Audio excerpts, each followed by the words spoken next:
Yes, so it's Michaela from Wood for the Trees Life Coaching, and I just wanted to come on and talk to you all about comparisonitis.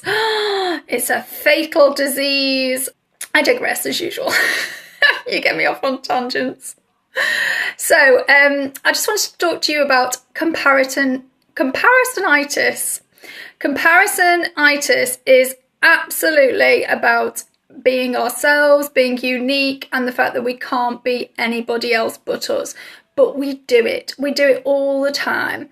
And that's why I put hashtag Bopo Tribe, because I know what Susie's trying to do with her movement is the fact that, you know, we do it with our image, we do it with how we look, we do it with our clothes, we do it with all sorts of things. There's no harm looking at something thinking, oh, that's nice, or, oh, you know, she's a great person, or what have you.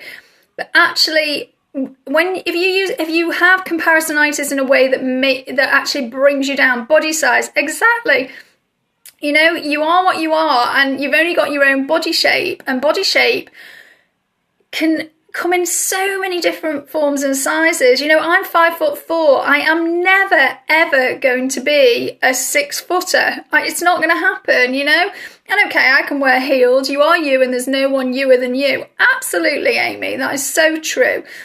Role models are fantastic. Role models are people who you can have in your life, who you look up to, who you aspire in terms of admiring what they do. And I've got sort of, when I started, I actually came to social media quite late. I only came onto Facebook in January.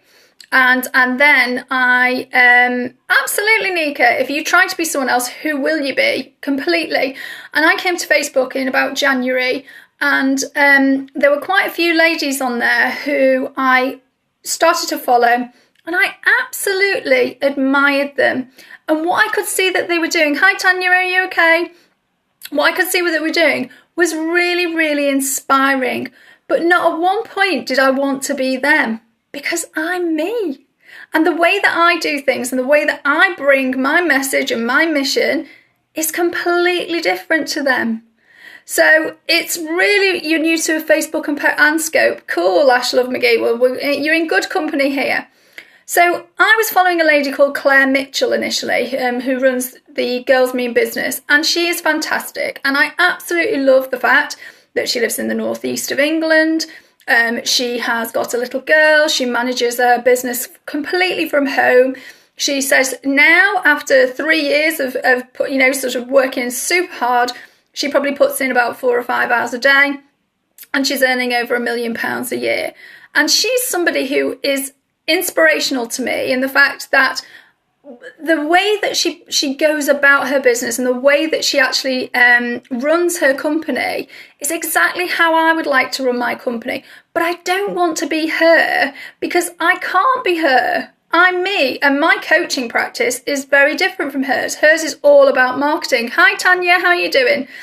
There's also Leonie Dawson. I don't know if any of you have seen her. Oh, thank you for the hearts, whoever's giving me hearts. Those are lovely pink ones.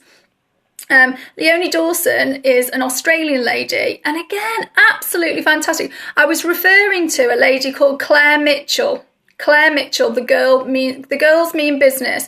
And if you're new to business and if you haven't started business yet, she does a phenomenal program. Well, she does loads of different programs, and she gives so much away again. And that was one of the things that inspired me about her. So she is a great role model. But as I say, I do not want to be her. Leonie Dawson, yes, Bluebell Moon. Absolutely love Leonie. She is completely off the charts. Mystical, mermaidy, angel loving person. The Girls Mean Business. Yeah, the Girls Mean Business. That's it. And it's I think it's CLAIRE. Mia, I think it is. Yeah. Hi there, Indra. How are we doing? We're just talking about comparisonitis. You're guilty of comparing your body to others, and I know why I'm not completely confident with mine, Amy. Well, again, Amy, and it is, I think, as women, we do this. This is what we do, you know? I mean, one of the coaches that I absolutely love is called Kat Laterzo. Hi, gorgeous. And Kat Laterzo, and the second name for spelling her name is KATLOTERZO.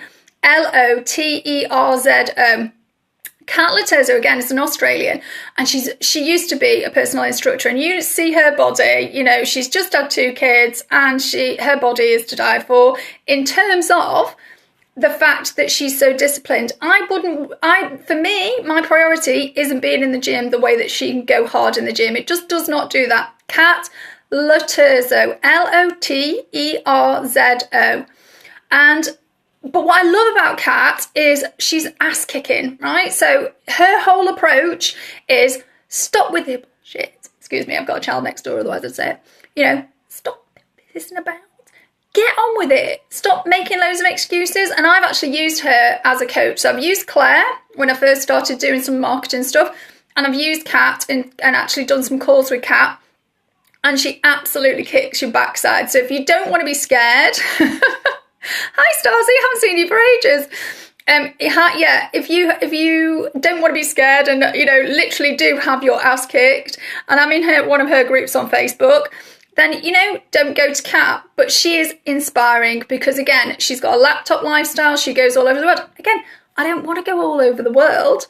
But I do love the fact, again, that she just gets the job done. She gets up in the morning, she gets the job done. She does the work that needs to be done, and then she puts it aside and spends time with the children. So for me, that's inspiring. There's Denise Duffield-Thomas, and don't know, again, if any of you have heard of her, but she's Lucky Bitches. And again, I just love her approach. She's so informal. She's really good fun. So these are women that inspire me, but I don't want to be them. Okay, so I'll recap. So I've just talked about some people that I love in terms of them inspiring me, in terms of being good role models, but that I'm not comparing myself to them because I know that I am a different style of coach. I know that I have got an approach that is very, very different to them. And also my coaching practice aims to do different things to them. So I don't have comparisonitis with them. I literally, thank you, Dana, that's really sweet.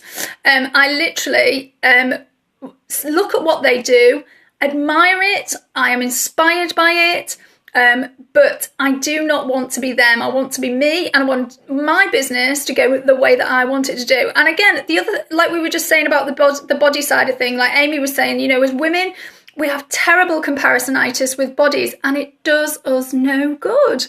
It really doesn't do us any good. If there's a part of our body that we're unhappy with, it should be just because we are unhappy with it, not because a magazine tells us so, or not because we've stared at another person and thought, I want to be like that, in the sense of, I should be like that. There is room for everyone in their own unique way. Absolutely. And I think that's one of the things that I love about Periscope, because on here, I am just meeting some of the most amazing people, and the diversity and the different, just the difference in people is just absolutely fantastic. And, you can look at other people and you can see some of the great qualities, and you can see some of the things that they have in terms of the way that they go about themselves. And you can emulate that, but you have to do it in your own unique way. If you try to be them, it won't work. You'll come off as phony. You won't be real. And that's what I feel like Periscope allows you to do. It helps you to be as real as possible. I saw Comparisonitis and I knew I needed to compare myself to others in this business. But again, the thing is, Stasi, is that there's only you who can be you. And there's only you who can bring the rap business to us in the way that you can do it. And if you try to do it in a way that is like, say, Kat Loterzo, but you're not really that type of person, it'll just come off as fake. So you absolutely have to embrace your style. Absolutely. That's exactly what you're saying, isn't it? It's very much about the fact that, you don't have to always be following the rules of Facebook or the rules of Periscope and the rules of this, that and the other, and sometimes I think we can just end up being in a situation where we're comparing ourselves so much. You're welcome. You're comparing ourselves so much to everybody else. And, you can look over, there will always be somebody fitter. There will always be somebody younger. There will always be somebody richer. There will always be somebody more successful. There will always be somebody prettier, because that's just life. It really is. So the only thing that you can be is happy with you and happy with what you're doing. And one of the things that I love doing, exactly, if you have so many rules and if you're comparing yourself to too many people and trying to be like all those people, you're just going to end up really fed up. And I think it really impacts on our self-esteem. I just think this having it all burns us all out. Because we feel like we have to be superwoman, super mum, super career woman, super in the bedroom, super everything, super housewife, super. And yes, we can be lots of good things. Yes, we can be, but we can be good enough. We can be good enough doing what we need to do to help ourselves get to the place that we want to be. And if our success definition is right, then, if you pop round to my house and it isn't show home perfect, does not matter. Okay? Yeah, I think women put huge amounts of pressure on themselves. And I think we do it to each other. And I think that, if you've ever been involved in, as a mum, if you've ever been involved in the party planning, situation, it just goes crazy. It goes crazy, Everyone's spending a fortune and it's getting bigger and bigger and bigger. It's just completely bonkers, absolutely bonkers. So, we've got to stop doing this to ourselves. And that is my mission, is to help women to jump off that hamster cage, to define their own success definition, to not compare themselves to everybody else. You have to be doing it all and everything, and there's nothing left for you. Absolutely. And that is one of the biggest things. And I'll do another scope on this in the next couple of days, is boundaries. Your boundaries around thank you, Indra. Your boundaries around how you step off that hamster wheel and basically decide that you are going to be, thank you, Indra, that's really, really nice, that you are going to be just different and think different. Because as I always say, I do trainings on this, and one of the things I say, don't worry, one of the things I always say is, you have to, it's like being on an aeroplane. If as a woman you don't have your oxygen mask on first, eventually you can't breathe. And I've felt like that before, and it's not fun. It is not fun. Okay? And that burnout, horrible, can't breathe feeling because you've given it all to everybody else is a horrible, horrible feeling. And half of that comes from comparisonitis, because you feel that if you don't do it exactly as you can see it on those blooming, flash adverts where the house is immaculate, and then on the next thing you're looking at in terms of a businesswoman who is just, looking absolutely gorgeous in her Armani stuff, and then suddenly bending over and doing whatever she's doing with her husband, that you aren't doing it right. And that's rubbish. We are being fed the highlights, just the glossy bit, and most of it is photoshopped and airbrushed. We are real, and this is real life. And so some days we are looking hot as anything. Other days we've been on the beach all day, and I have managed to put a bit of lippy on tonight, only because I was looking so dodgy this morning. Everyone's different, and that's the point. We cannot compare ourselves with each other, and I'm not going to go and compare myself with anybody else, and I hope that you don't do it either.